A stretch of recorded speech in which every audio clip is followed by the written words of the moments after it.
It is known as the roof of the world. High in the Tibetan mountains, on the southwest borders of China, lies the source of several great Asian rivers, including the Yangtze and Mekong. The upper region of the Mekong River is known locally as the Yan-jing River. For generations, Tibetan tribes have survived by working the salt wells on its riverbank.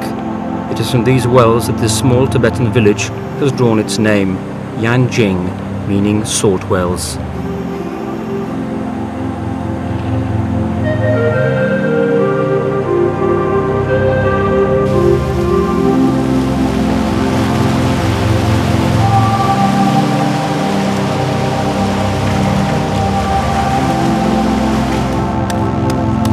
For over 1,000 years, these villagers have lived a primitive and simple life, almost completely cut off from the outside world. Until recently, the only access to this village was by pack animal. Geographically isolated, a unique culture and tradition has survived in Yanjing, exceptional to Buddhist Tibet.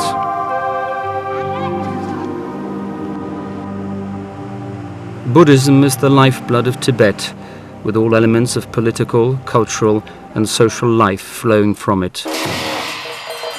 Monastic life is prevalent, and families still send at least one son at a young age to become a monk. A life dedicated to mental and spiritual development through intense meditation, chants and sacred texts in the hopes of reincarnation to a higher spiritual and physical level.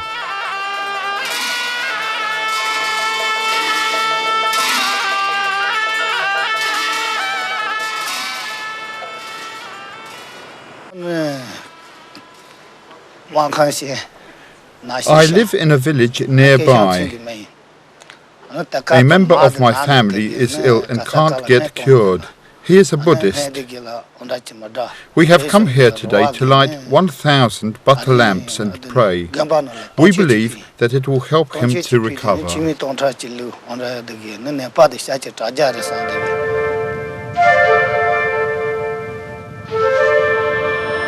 In stark contrast to the overwhelmingly Buddhist Tibet, the Yanjing population is Catholic.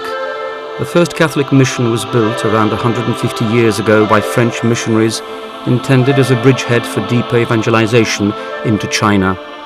Of the original descendants, only a few survive.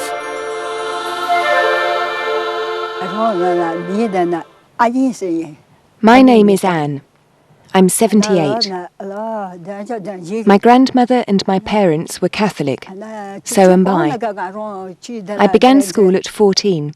It's a school run by sisters. I studied there for a period of time, but soon I left because I fell sick.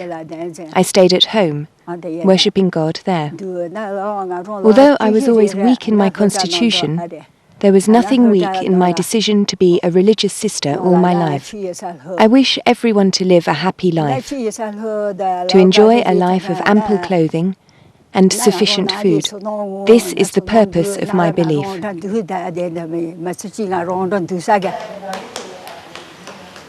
With the growth of the Catholic community, European missionaries built the first Catholic church in Yanjing in 1860. Today it is the only Catholic church in Tibet, and for over 90 years has been a sacred place for the Tibetan Yerkalo tribe. Although originally suspicious, the Tibetans slowly came to accept these foreigners with their pale faces and strange customs. I saw the foreign priests building new houses for the poor and giving clothes and food to them. They look after them and unite everyone. Foreign priests have done no evil and killed no one.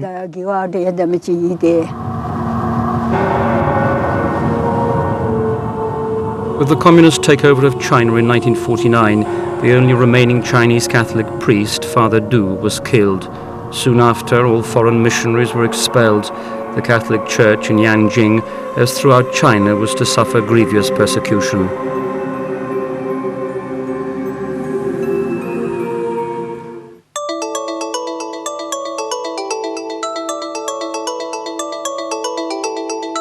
In 1980, the Chinese government established an open policy which relaxed some restrictions on religious practice. In the Yanjing region, both Buddhism and Catholicism revived. It was only in 1997, however, that Father D, a Yanjing-born priest, having completed his studies at the Beijing seminary, returned home to assume the responsibilities of a parish priest.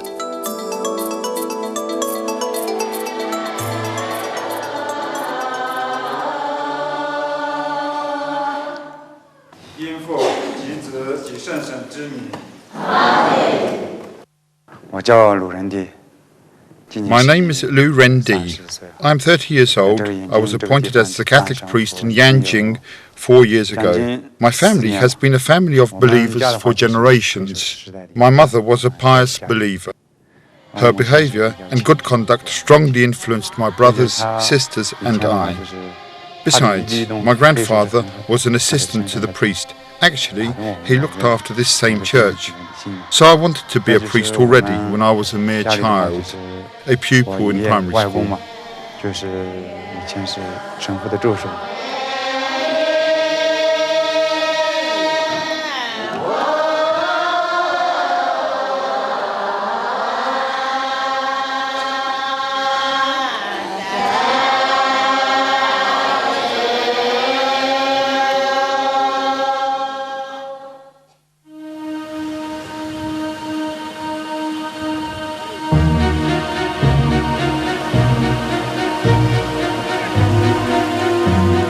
There are now more than 1,000 inhabitants divided between the approximately 120 households that make up Yanjing.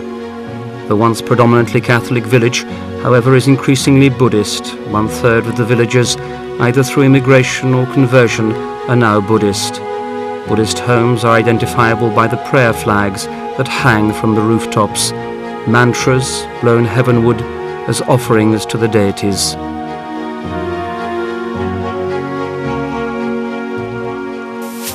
Today, a certain ambivalence towards religious identification prevails.